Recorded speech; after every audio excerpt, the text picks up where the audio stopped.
Raghav, welcome to Brown Game Strong. Thank you. I don't know what I did in a past life to have you sitting in front of me right now, because Stop it.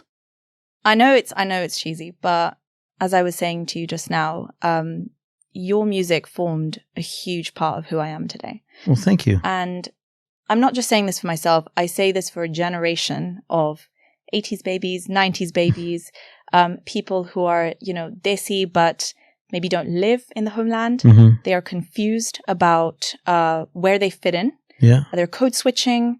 And I feel like we are a manifestation of that music that you've produced. I grew up dancing to it. I am a dancer, and your Angel Eyes is probably something that every time it comes on, the dancing starts, and it started from a very, very young age. Can't Get Enough is my anthem. And I'm not just saying these things. I think you probably don't realize the impact that you've had on us. And there's a nostalgia.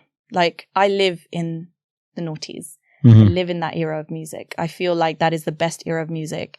And you formed part of that. So thank you. I want to start with that. Thank you for saying that. It's very sweet. And I'm really excited that you're here in London. You're promoting your new track, Desperado. I'm excited too. It feels, I didn't know if this would happen again in this way, So I'm also excited. And I appreciate you saying that very much. Trust me, it means a lot.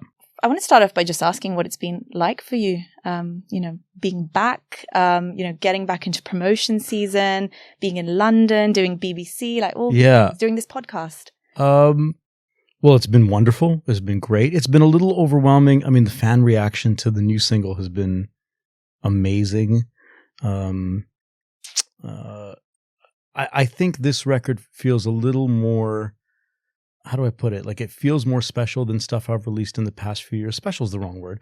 It feels a little more like, let me say it like this. During COVID, my historic music made such a resurgence because of Reels and TikTok Reels and Insta Reels, and it was trending again. And that was the one time when I wasn't really doing a lot of work. I was just sitting at home. And the reflection of my thankfulness that moment happened again is displayed in the new music. Yeah. It was kind of like, let's go in and let's give these core fans who've been putting me on their back for 15, 16, 17, 18, 19 years. Let's give them exactly what they want, No matter what I released after Storyteller between then and Desperado now, no matter what I released, people would say, this is great music, or we like this, or we don't like this. The comments were always like, when are we going to get something that has the same ingredients as Storyteller? And Desperado is that. It has an old Bollywood sample in it. It has a driving beat. It has a song that has that same feel to it, But we wanted to make sure that it wasn't just a recreation of 2004, that it was a step forward. It was like a fresh sound for today. But as things often happen in the arts, they come full circle. Yeah. And so that sounds really fresh now. In fact, one of the most interesting comments that I see repeatedly, like the Quick Style just did a video of Let's Work It Out. In Mumbai? That's gone viral, I guess, everything. That's the only way to put it. It had like 42 million views, and then there was a bunch of reels made to it. It's still trending online. And when I read the comments, like on the Quick Style video, for example, a lot of people are like, oh, this is Raghav, and we miss him, and the really great stuff. Then there's a section of people who are like, oh, this track sounds dope. When's it going to drop? And it's like, oh, well, it came out 19 years ago. So it's a pretty cool feeling when your career can come full circle, that your old music is both remembered with some nostalgic value, and folks that maybe weren't around when it was popping are like, oh, this is dope. I just discovered it. When's it coming out? So all of that, the past few months has just been overwhelming. Feels like perfect timing there's really no other word for it. It is a comeback. Yeah. Yeah. Yeah. And what a comeback. And I think your music that exists today is quite timeless anyway. I think the beats resonate with people of all ages, that are alive today.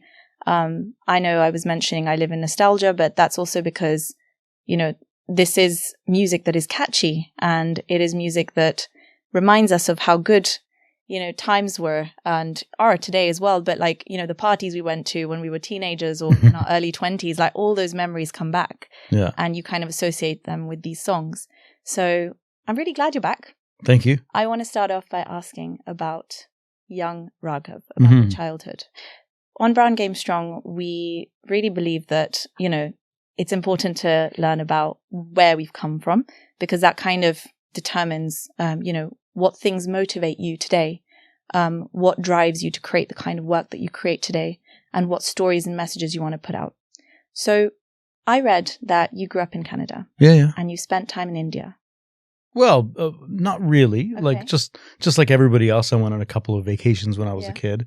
In my childhood, I didn't spend a lot of time in India. No. Did you not? Okay, No. so it was when you were a bit older. It was after my career started popping off that I would go there to perform, and then I'd spend a lot of time in India. But growing up, we'd go once every few years to Delhi. I actually never went to Bombay until my album was #1 in India. Wow. Okay. The day we landed there. So, but I'm very Indian. Like it's pretty apparent in my music, So, that's just down to my family, But and I was going to ask about that. What was your relationship like with your roots?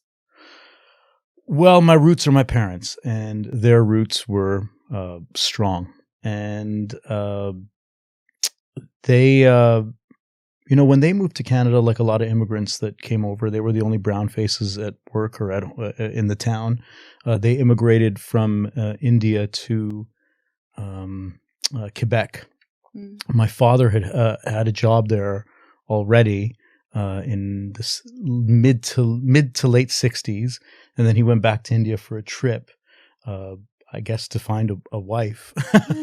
And he went to India, and he met my mom, and they got married. And within a fortnight, like literally, they met on a Wednesday, they were married by the next weekend.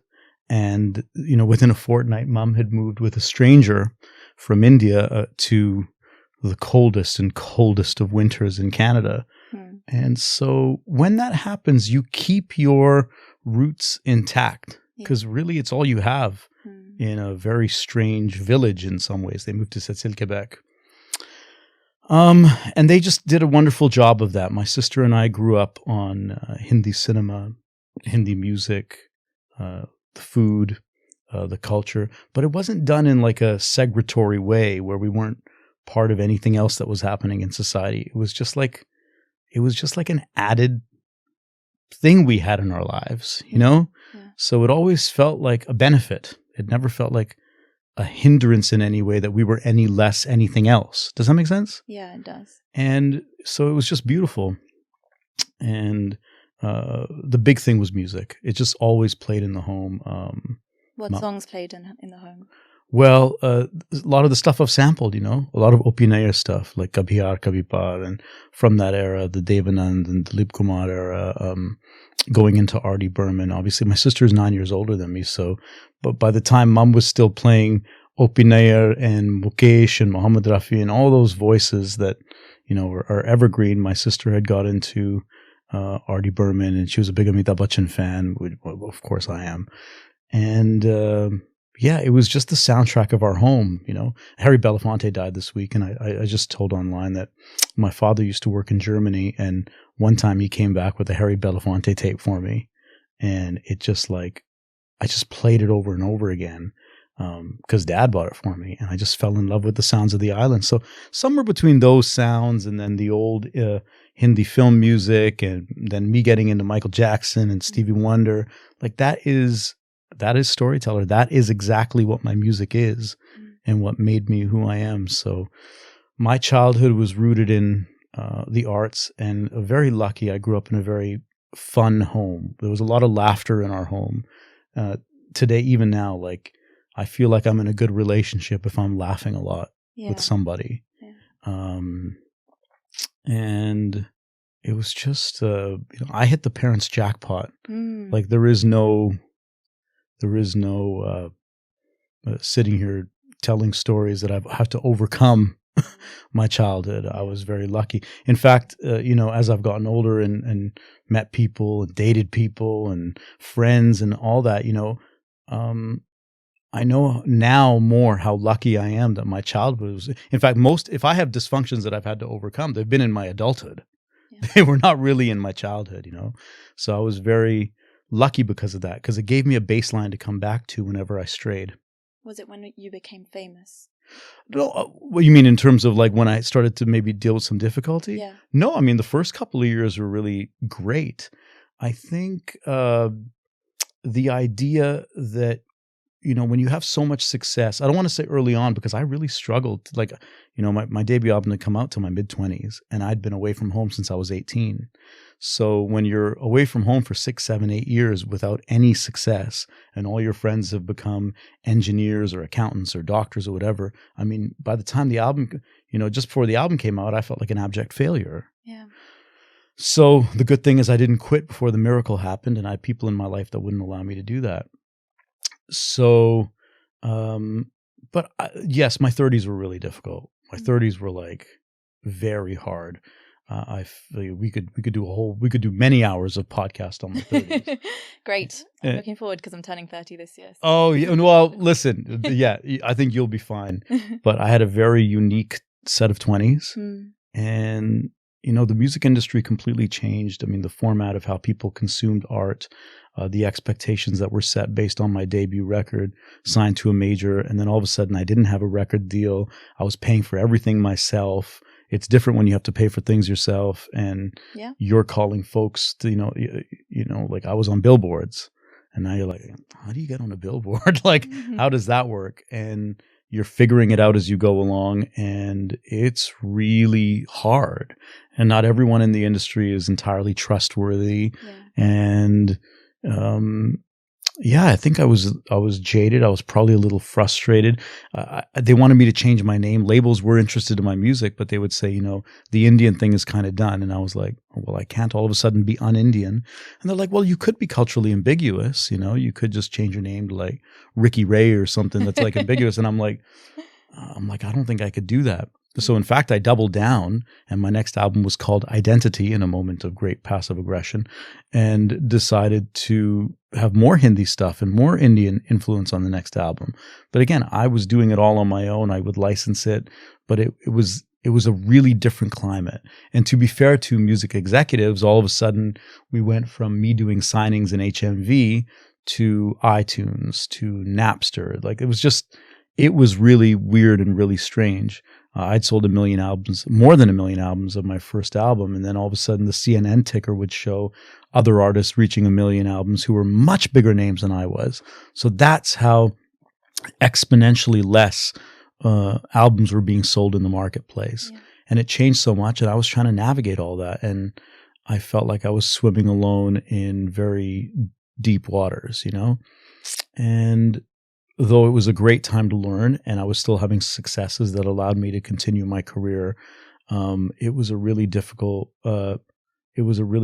place to go from just being an artist to all of a sudden having to figure it all out and making huge life decisions like, are you going to change your name? Are you going to be a completely different artist? Are you going to be less Indian? And fighting that against your morality and trying to be at peace with the consequences of that decision. It took a while to get there. I'm glad you didn't change your name, and I'm glad you stuck to your values. When I go on your songs on YouTube, the first few comments that I see are always, Raghav is one of the most underrated artists. He needs to make a comeback. There's years of these sort of comments that sit on your videos. Why were you not supported by the big production houses when you started out? You're one of the most talented musicians we've seen in our era. I don't know that. I think when I started out, I was really supported. I think, V2 was incredibly supportive of my debut record. But look, I think plain and simple, a lot of folks in the Western music industry, particularly here in England, to whom I owe a lot of, I don't have a career if it's not for the British music industry. So I say this with a great deal of nuance. There was, simply put, this idea that the South Asian, the Indian, whatever you want to call it, music scene, that it was an Indian summer and that it was a bit of a novelty. And those comments you see are from people that view art based on the merit of it. That is not the reality of how the music industry works. And I got pushed off stage a little bit, and I tried to do everything I could to find my way back. And it's not like I don't have fault in that. You know, when you don't know things and you're trying to, you know, you can make some bad decisions. Yeah. So I take accountability for maybe years where my music didn't have the stage that it deserved. But for the most part, it was an industry that kind of, you know, right away discarded me and looked at me maybe as like a has-been while I was still being. Yeah. So it was very strange because they weren't speaking to my core fan base. What has proven to be true over time is that I've not stopped touring. I've not stopped making fans happy. And then I think with this record, there's a real feeling like, you know, it's come full circle. Yeah. With the historic music now having a resurgence and now me being able to make those same kind of records for my fans. It's pretty special, but yes, it's not been a straight line. Well, is it because you were just simply ahead of your times? Well, that's very sweet of you to say. I don't think so. I mean, I think that the reason it was successful is because it was right for the time. And, you know, when I'm dead and gone, maybe we'll say that there were some years there where it could have progressed into something different. But here's the truth of the matter. To get to the next level, it would have cost a lot more money. And in order for that to do that, it would have required someone to believe in this guy that had a really strange name, that doesn't sit here and look like Brad Pitt, and just his music just connects with the people he makes it for. And very surprisingly, that is not always the metric by which success is gauged in the music industry. But over time, it evens out. You know, the best example I give is Tina Turner, because, you know, Tina's early success was tied to a very horrific man in a very awful situation, but she was a big star. But her best part of her career was kind of where I am now. So sometimes I go to bed at night going, maybe the best is yet to come, you know? So I'm going to either do it or die trying. That's a great way to think about things. Yeah. You've mentioned that you were pushed off stage a little bit at times. I can name many other artists who I listened to the same time that I listened to your work.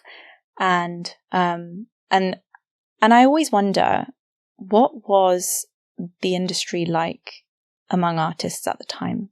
Was it collaborative? Was it, there's only room for one? What was that like? Well, that's, I'm trying to like get to the meat of that question right away. Like I guess what you're saying is that was it over competitive? Yeah. Was it competitive? I mean, yeah, it's you know, there's a lot of type A personalities in our industry. There's a lot of competition. There's also a lot of grace. There's a lot of humility, and there's a lot of wonderful people. You know, people thought Rishi Rich and I were like rivals for years. Honestly, like I'd be hard pressed to name a kinder, more wonderful person in the music industry than Rishi. Rishi and I are very, you know, we think similarly in a lot of ways. So would Rishi tell you that there was only room for one person? I don't think so. Would I tell you that? I don't think so. In fact, I think not. I think the more people there are, the more there is a scene, and different people take turns at the top if they're great. I mean, competition can make you better if it's not toxic, you know? Yeah. So, no, I think internally that's less of a thing. Now, does the music industry believe there can be more than one? Listen, I think that now we're at a time where we're starting to reevaluate whether we treated women, people of color, with the same fairness. Did we treat them? Were their successes valued for the merit of them, or did we kind of use them as novelties to tick a box that allowed us to feel good about ourselves? And then when they needed our help the most, were we there to help them realize their full potential? And I think in a lot of those cases, a lot of people would regret how they handled those situations. But we've had progress. We are having progress. Quite honestly, I'm not sure if I was, touching the other side of 40 as I am now, 20 years ago, trying to make a comeback in the chart world, maybe that wouldn't have been allowed back then. Maybe they would have been like, absolutely not. We got boy bands and everything here is from 18 to 23. So maybe I'm benefiting now from people looking upon that differently. So it swings and roundabouts. Yeah. Yeah, because actually, listening to your new track, I feel like it's got so many elements of your old music. Yeah. And that's such a wonderful thing that you've kind of kept the soul of it intact, because actually it is the way that people are perceiving it now. It is the way that it's catchy. It's the way that it generates, the need to do a little dance video to it, and then it goes viral. And I think it is ahead of its times in that sense, that your music now is taking off in that way. And I mean, those who know, because we were there on day one. Yeah. Tell me about the process of fusing classical Bollywood songs like Choli Ke Piche, like Kabhi Yaar Kabhi Paar, which you mentioned, Chura Liya Hai Tumne, with your hip-hop beats that you introduce, your own lyrics and various instrumentals. It's kind of genius. How do you do it? What's the process? My process is very simple. I call Mushtaq because, he is... he's a brother in multiple sense of the word, but he just knows my sound. It's not my sound, it's our sound, and oftentimes the producers don't get the credit for the joint creation that it takes to make people feel something. So though when you say it can't get enough, or you love the Let's Work It Out, or You Love Ain't Nobody, those are tracks I did with Mushtaq. If You Love Angel Eyes, that's a track I did with Sly and Robbie. Like that is, I play a part in it, I vocal it, I write a great portion of it. But the feeling that you get, the emotional connectivity of that record, the emotional connectivity that connects you from Desperado back to Can't Get Enough, that is Mush and I. It's both of us. So, I couldn't recreate it with anybody else. If I could have, I would have. Yeah. Because I would have been able to say it was all me and it doesn't matter who I work with. But that would be a lie. No. Have you ever watched the Disney film Ratatouille? Yeah, I love it. It was one of my favorite films. You know that scene where Remy's trying to teach his brother, who's just eating trash? Remy, the little rat. Yeah, at the beginning, or you mean no? I don't know. It's like in the middle somewhere. Okay. And he basically picks up a piece of, I think it's cheese, and then a grape, and they are so different. Yeah. And then he puts them together, and he says, each of these have a different flavor individually, and together they make something completely different. That's right.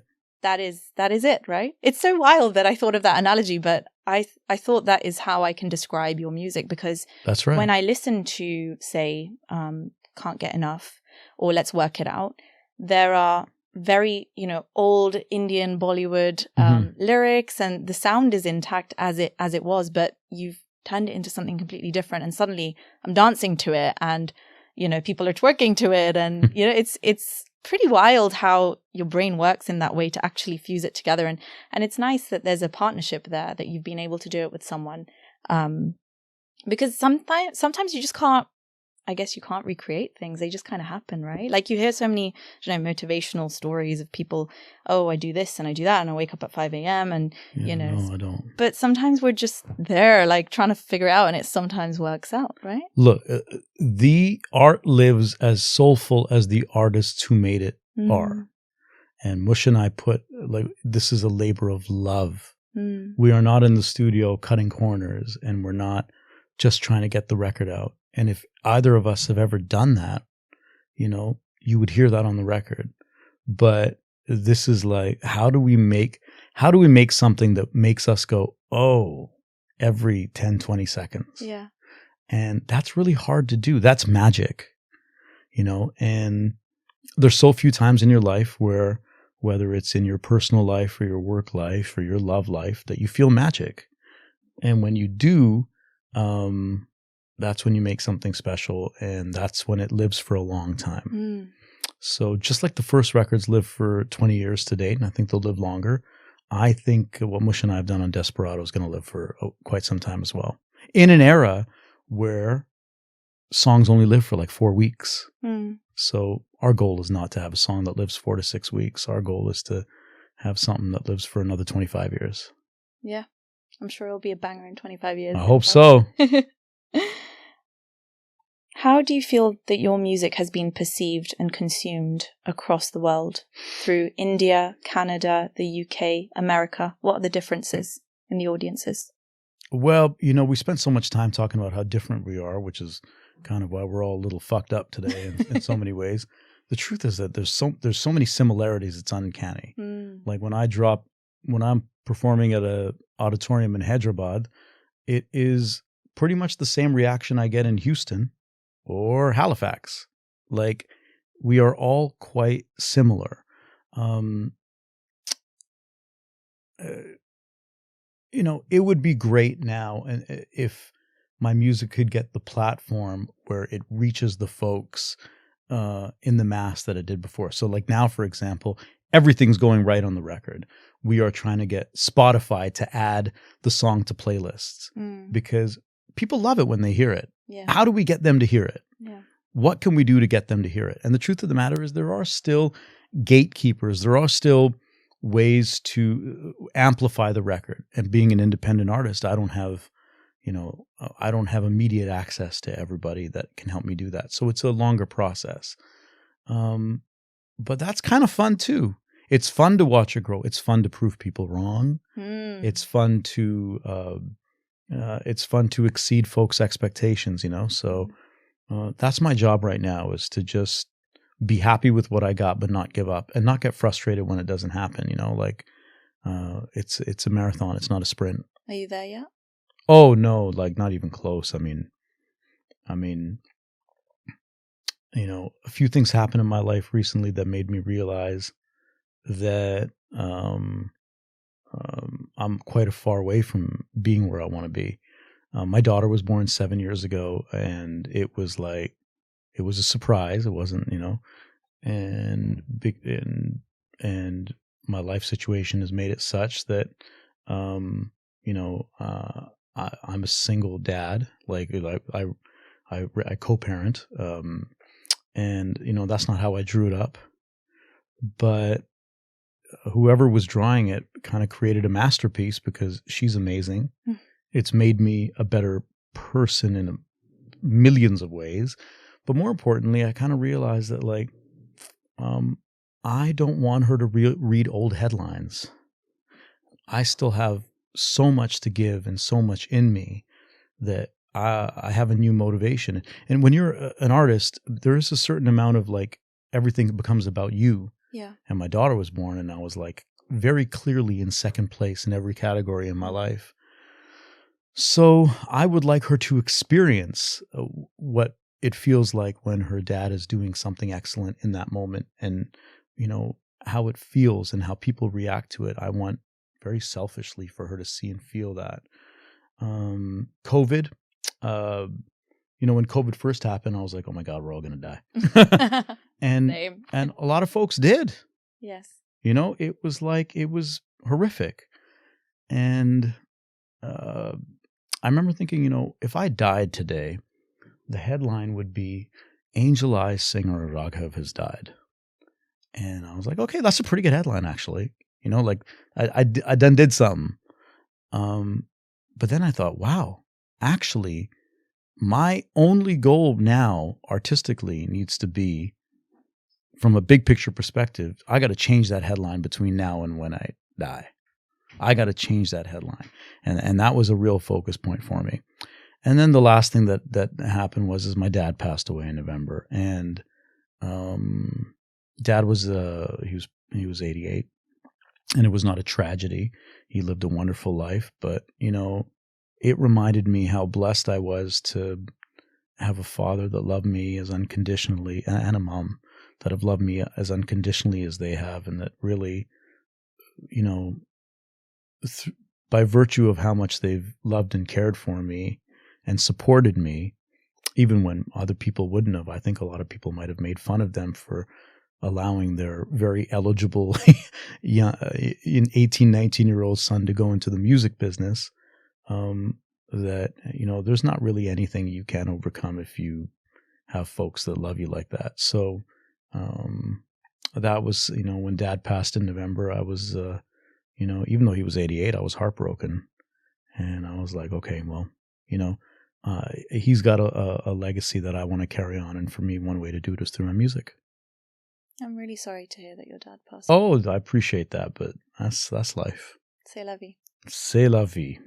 How has your grief shaped the way that you work? Well, my grief is steeped in thankfulness.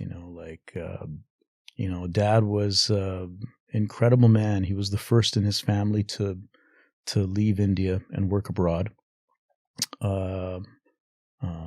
And now, like, almost over 25 people from the lineage of that family have gone to done so, and to do so. And I think a lot of that credit goes to Dad for having shaped the idea that you could do that. And, I don't think my dad had a ton of support. He wanted to become an engineer. My dad studied in Germany. Okay. He studied in Germany in the early 1950s. But even before that, in the 40s, he would say, I want to go study in Germany. And I would kindly remind you that it was a rather strange dream for a child of color to say that he wanted to go to Germany in the 1940s, but Dad had heard that the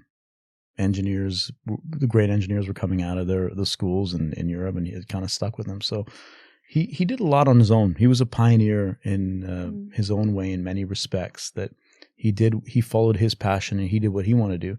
And it's very easy for parents to, when it's their turn, to have to be supportive, to withdraw that support because of the practicalities of their generation. Yes. Particularly when it's like, I want to go into music. And they just supported me. When Dad passed, I went and found some old letters he'd sent me. And, they're very sweet. They're like, the first letter that he sent when I went to study in England, basically saying not to give up and that he, how much they supported me and stuff. So anyway, I'm very lucky. It sounds like you had a wonderful backing around you. Yeah. I mean, listen, it wasn't perfect, but it was pretty good, Yeah. And I'm seeing some parallels in the way that your dad kind of didn't, conform to expectations, maybe. Oh, he most certainly did not. Yeah. And that's exactly what you're doing. Yeah, I guess so. In a really different way. Yeah. He was a nonconformist engineer. And, he got a son that was like really different.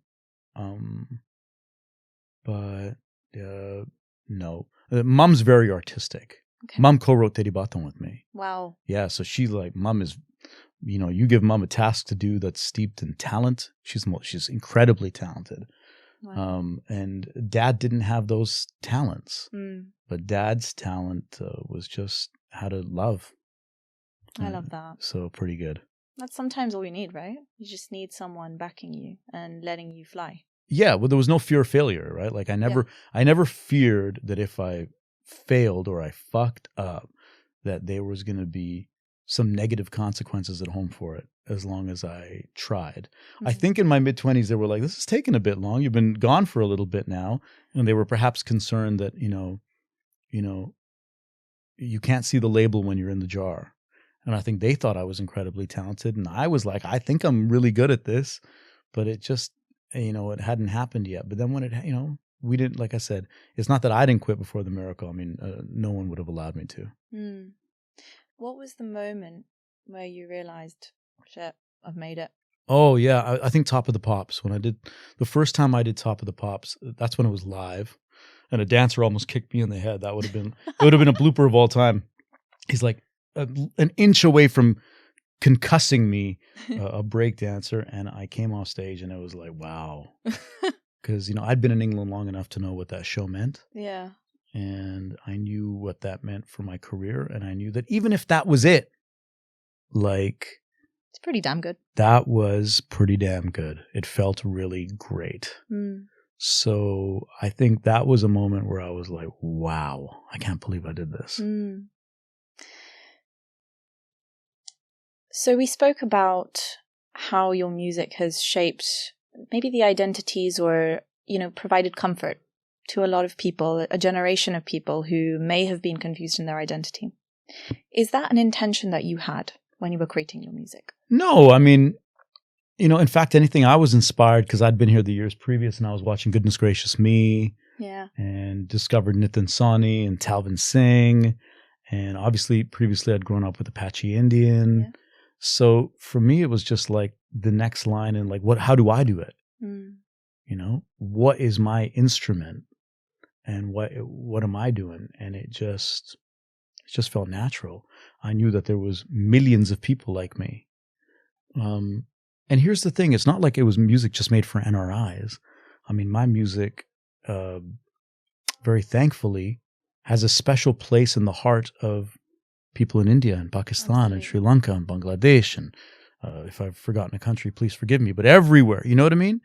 That is, it's just about our culture. And the really cool thing is, like, if I took a sample from a 50s record over here in the West, there might be a few folks that know it. But, when I take Kabhi Yaar Kabhi Paar or Chura Liya or Leke Pehla Pehla Pyar, and it's not remixing it, please, for God's sake, don't call it that. It's honoring that composition by putting it, melting it with Mushtaq into a new composition. Yeah. Our culture is just different. The 8-year-olds know it. They know something that happened 50 years before they were born, because the arts, film, cinema, and the music around cinema is such a huge part of our lives that it was like a branch that, eventually it was going to turn into its own forest. Yeah. And I just planted some seeds there. A lot of those songs are before my time. I know all the lyrics. Yeah, of course. We all do. Yeah. And not even like Chura Liya is a classic. Yeah. But I wouldn't say Kabhi Yaar Kabhi Paar. I wouldn't say that's a classic that but you just know it. Do you know what I mean? You know why we know it? Because there was a remix era, and there was a remix of it that we all know. I want to ask you how you felt about that era where we went through, Baby Doll, DJ Doll. Yeah, I fucking hated it. Because actually the only reason they did it is because it was in my record in Can't Get Enough. And this is the one area where I do get a little perturbed. I can see it. Is that, this was another thing, is that while I sit here and talk about the Western music industry and maybe how some doors were shut that really, based on merit, should not have been shut in retrospect, and my fans will now attest to that, in India, it was very difficult to see that, like, I'd made an impact, and rather than carve out a space for a very unique artist who could make more of an impact, they just watered down my ideas and copied them and turned them into these remixes and put a short skirt on a girl, and it was degrading. It was disheartening. And it was thievery. It was stealing, and it was heartbreaking because, at a time when I needed the Indian music industry the most to say, no. If you're not going to take this on board, we're going to take him on board. He's part of our tribe. Yeah. I didn't get that either. You know what I mean? And that's the nature of it. I mean, perhaps it was romantic of me to expect that, and capitalism doesn't work that way.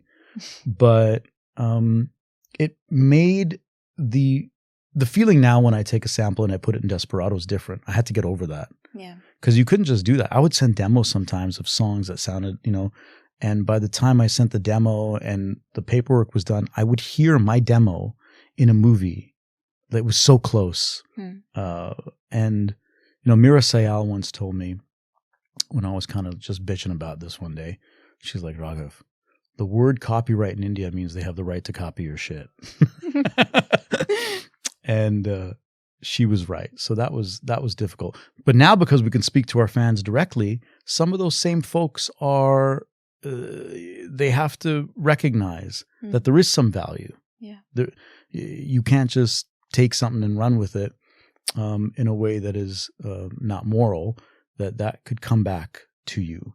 And I can speak to my fans directly. I mean, it's still a cumbersome process, but like I said, we've made some progress.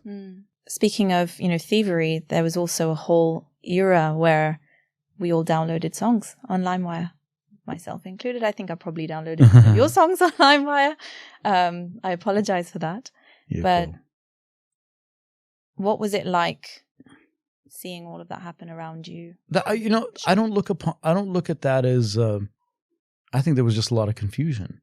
I think technology, the industry had not yet caught up with where technology was at, and you couldn't expect the consumer to not want to consume it any way they could. Yeah. Especially when it's so readily available. So it took some time. That was a paradigm shift in the entertainment business, and it was, right at the peak of my success. So there was some collateral damage there. There was also some collateral benefit. I have a plaque in my house that says I sold 1 million records in India. The truth of the matter is I probably sold 5 or 10 million. Yeah. It's just that, you can't count all that because of technology. So I live in a lot more people's homes than the paperwork would give me credit for. Yeah. So how can I complain about it when I'm benefiting from it at the same time? Make sense? Because it doesn't pay you? Well, it does in a roundabout way. You live in that many people's homes, there's more live events. There's other things that happen. Yes, it's not perfect. It's not fair. But if I sat here and was upset about everything that wasn't fair, I wouldn't have made it here today. Yeah. So, just there's a collateral benefit to everything that has collateral damage. Yeah. You move on. You have to. And that's why my 30s were hard, is trying to figure out what am I focusing on? And now I know what I want to focus on. You've done a stint in Bollywood. You worked with Abhishek Bachchan. You did, was it Ishq Shaba as well? Yeah. What was that like? Ishq Shaba was incredible. Working with A.R. Rahman is a dream come true. And both the people you've mentioned, A.R. Rahman and Abhishek Bachchan, I met them at a very difficult period of my life. And both of them had a huge impact, more than they'll ever know, in getting me back on a path where I felt like myself again. Because I got to see two people. Obviously, Abhishek comes from a pretty unique situation, and that comes with some collateral benefit for sure, but it also comes with some vile unfairness from folks, Yeah. And this man handled everything when I was in his presence. You could just see that he was raised in a manner that he dealt with everything with class and rose above it, and welcomed people. When you're around him, you feel great. And it's not fake. And he's intelligent and smart and kind and confident in himself and loves his family. And actually, I remember thinking, my dad's not Amitabh Bachchan and my mom's not Jaya Bachchan, but I come from a very similar family. Yeah. That they're there for each other. And it was at a time in my life where I was frustrated. And I could just see that he didn't let frustration get to him. It was a wasted emotion for him. And A.R. Rahman, same thing, again, very different, a different set of circumstances and trials and tribulations, but also maybe one of the most revered musicians ever. And the way he handled that was incredible. And the way he communicated his art was incredible. And the way he didn't take it too seriously if something wasn't going right. I learned a lot from those guys about excellence and about compassion and about dealing with stuff. So when you talk about those two songs that I did, I actually don't think about the music. I think about the friendships and the life lessons I learned from them. That's lovely. It's true. Some of your songs portray a lot of emotion. My favorite song of yours is Hamrahi. Okay. Mom wrote that as well. Really? With me, yeah. Okay, I can tell. There's a trend. I can see it now. How do you draw from your personal experiences when you write soulful lyrics and music like that? Even after the first album, I was like, I want to put out more slow music.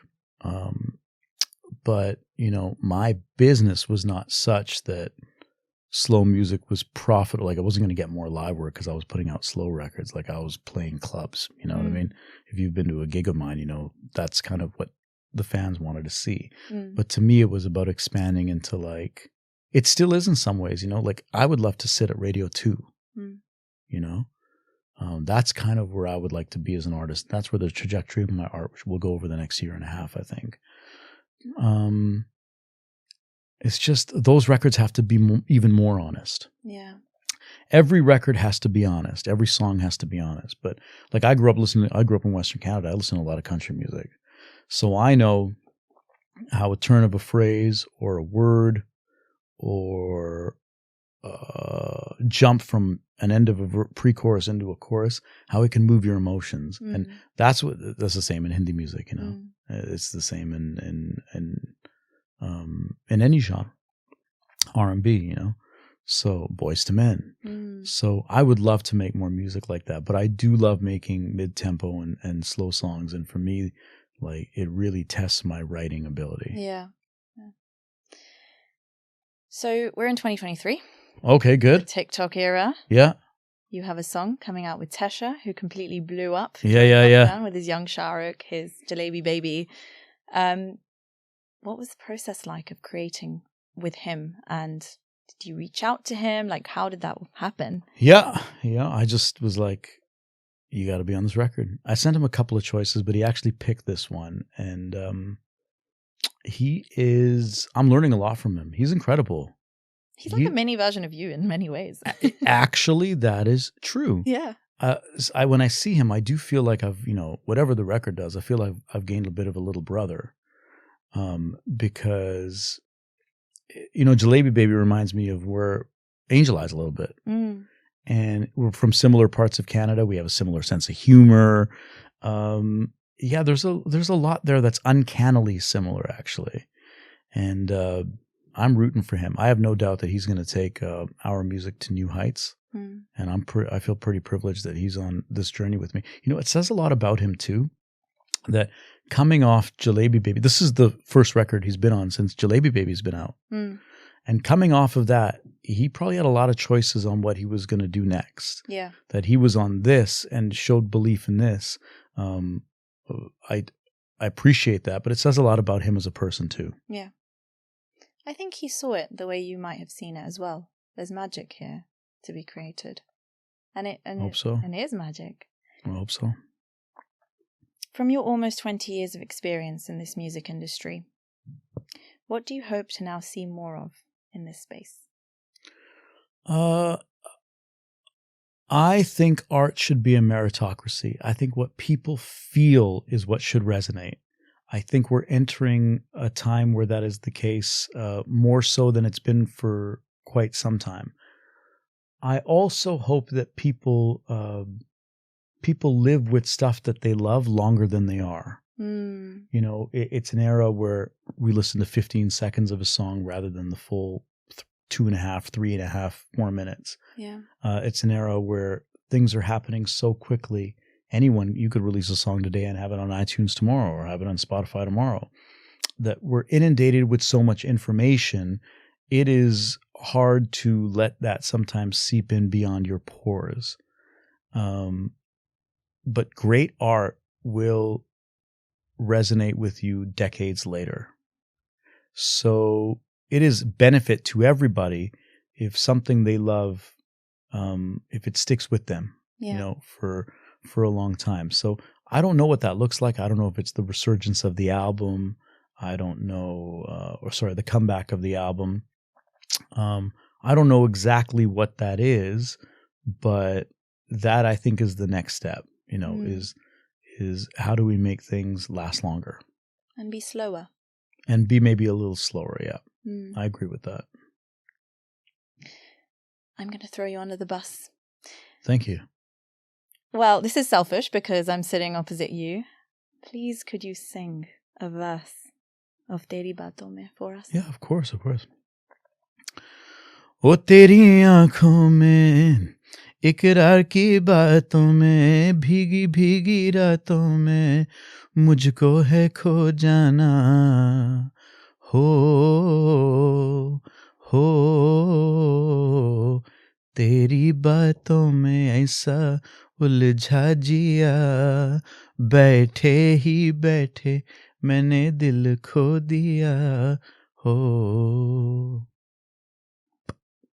Thank you. Thank you. That was fun. Final question for you, Raghav. Okay. What do you have strong game in? I'm a good cook. I got strong. You know what I have strong game in is my home has a great atmosphere.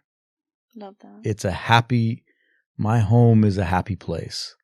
So I got a strong game in having inherited this from my folks that my home will be a happy place. And I hope you continue to take that happiness and spread it around the world. Yeah, I had to find it again. It was lost for a little bit myself. So yeah. Raghav, I just want to thank you so much. Thank for you. coming on today. It's been a complete honor. It's been a pleasure to speak with you. Thank you. Likewise. I wish you all the success with all the upcoming tracks that you have. And we'll be there. We'll be there cheering, rooting, Great. creating TikToks, reels, all of that. Do it. And we're really glad you're back. I'm glad to be back. Thank you very much.